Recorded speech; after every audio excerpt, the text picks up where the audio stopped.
Hello guys, welcome to my channel mister Naveen talkies. Peddi trailer గురించి ఎంతగానో wait చేశారు fans. ఈ సినిమా 2-3 సార్లు పోస్ట్ పోన్ అయింది. ఫైనల్గా June 4th రిలీజ్ అవుతుందని చెప్పి ఆల్రెడీ టీమ్ కన్ఫర్మేషన్ ఇచ్చిన తర్వాత ట్రైలర్ అనేది ఇవాళ రిలీజ్ అయింది 4 o'clockకి.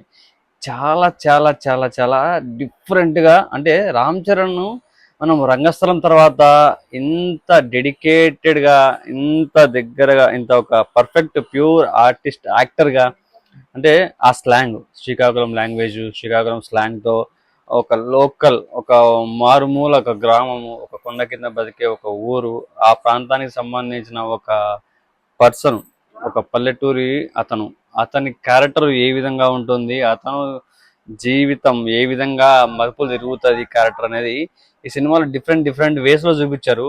నా ఫేవరెట్ క్రికెటర్ ఎవరు అని ఒక అబ్బాయిని అడితే పెద్ది అని అంటారు. ఇంకొకరు ఫేవరెట్ రన్నర్ ఎవరు అంటే పెద్ది అంటారు. ఇంకొకరు ఫేవరెట్ రెజ్లర్ పెద్ది అంటారు. అంటే 3 type ఆఫ్ స్పోర్ట్స్ ఉన్నాయి. ఇందులో 3ని రిప్రజెంట్ చేస్తున్నాడు పెద్ది అనే క్యారెక్టర్ అనమాట.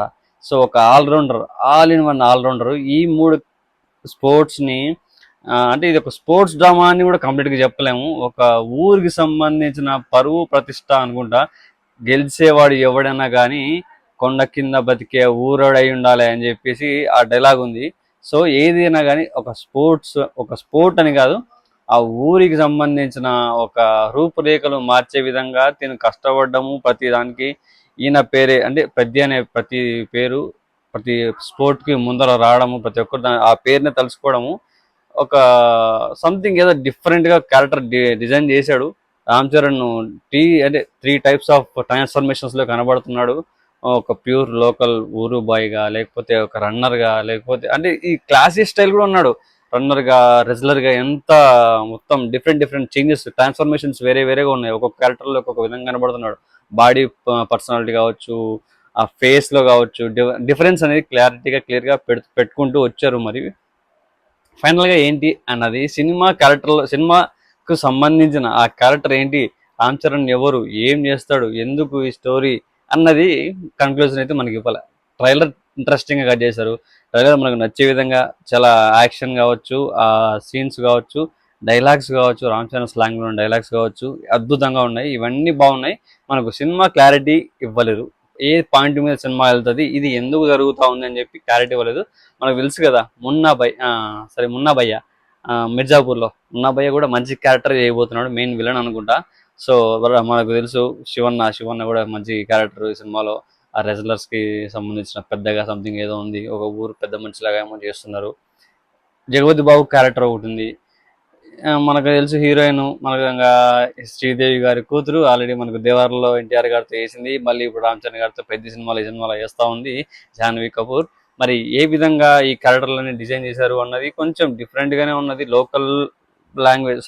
లోకల్లో బతికే ఒక విలేజ్ బ్యాక్డ్రాప్లో జరిగే ఒక స్టోరీని సిటీ, అంటే ఒక మనకి ఈ సినిమాలో ఈ ట్రైలర్లో చూసినట్టయితే ఒక సీన్ కనబడుతుంది. ఢిల్లీ రెడ్ ఫోర్ట్ ఒక సీన్ బ్యాక్గ్రౌండ్లో కనబడుతుంది. రామ్ చరణ్ పడుకొని సంథింగ్ అక్కడికి వెళ్ళి పిఎంని కలవడానికి వెళ్ళడము, లేకపోతే సంథింగ్ ఏదో జరిగింది. వీటన్నిటికి సంబంధించి క్లారిటీ చిక్కుముళ్ళన్నీ సినిమా వచ్చిన తర్వాతనే మనకు తెలుస్తాయి అనమాట. సో స్టోరీ అయితే ఏ విధంగా రివీల్ చేయలేదు, కానీ ట్రైలర్ కట్ అయితే ఇంట్రెస్టింగ్గా ఉంది. రామ్ చరణ్ క్యారెక్టర్ ఇంట్రెస్టింగ్గా ఉంది. ఒక్కొక్కరి క్యారెక్టరు ఒక్కొక్క స్పెసిఫిక్గా స్పెషాలిటీ, వాళ్ళ క్యారెక్టర్కి సంబంధించిన ఒక డిజైనింగ్, ఆ క్యారెక్టర్ డిజైనింగ్ ఏదైతే ఉందో ఆ క్యారెక్టర్స్ అన్ని ఒకదానికోటి లింకప్ ఉండి ఏ విధంగా సినిమాను ముందుకు తీసుకెళ్తాయన్నది కంప్లీట్ స్టోరీ సినిమా చూస్తేనే అర్థమవుతుంది. కాబట్టి ఇప్పటి వరకు అయితే ట్రైలర్ బాగుంది, రామ్ చరణ్ స్లాంగ్ బాగుంది, రామ్ చరణ్ ట్రాన్స్ఫర్మేషన్స్ బాగున్నాయి, శ్రీదేవి కూతురు స్లాంగ్ బాగుంది, యాక్టింగ్ కూడా ఓకే, కొంచెం గ్లామర్ కూడా చూపిస్తూ ఉంది. అర్థమైంది అది. ఆ గ్లామర్ అనేది కూడా అది మనకు తెలిసిన విషయం. గ్లామర్ చూపించేది ప్రతి సినిమాలో హీరోయిన్ చూపించకపోతే మాత్రం ఉండాలి, కానీ గ్లామర్ అదే వేరే విషయం. ఇది జరుగుతూ ఉంది. జబర్దస్త్ క్యారెక్టర్ డిఫరెంట్గా ఉండబోతుంది. ఆ బట్టతల సంథింగ్ ఏదో కనబడుతున్నాడు. శివన్న క్యారెక్టర్ ఉంది, మున్నా భాయ్ ఉన్నాడు.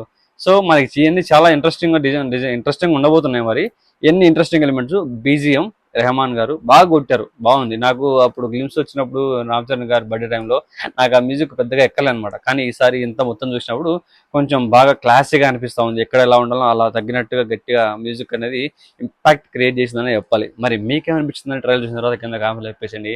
అలాగే నా ఛానల్ సబ్స్క్రైబ్ చేసుకొని వీడియోస్ లైక్ చేయండి, షేర్ చేయండి, అలాగే కామెంట్ చేయండి. పక్కన గట్టి కొట్టేసి పెట్టుకోండి. ఫర్దర్గా నా వీడియోస్ మిస్ అవ్వకుండా మీ దగ్గరకు వచ్చేస్తాయి.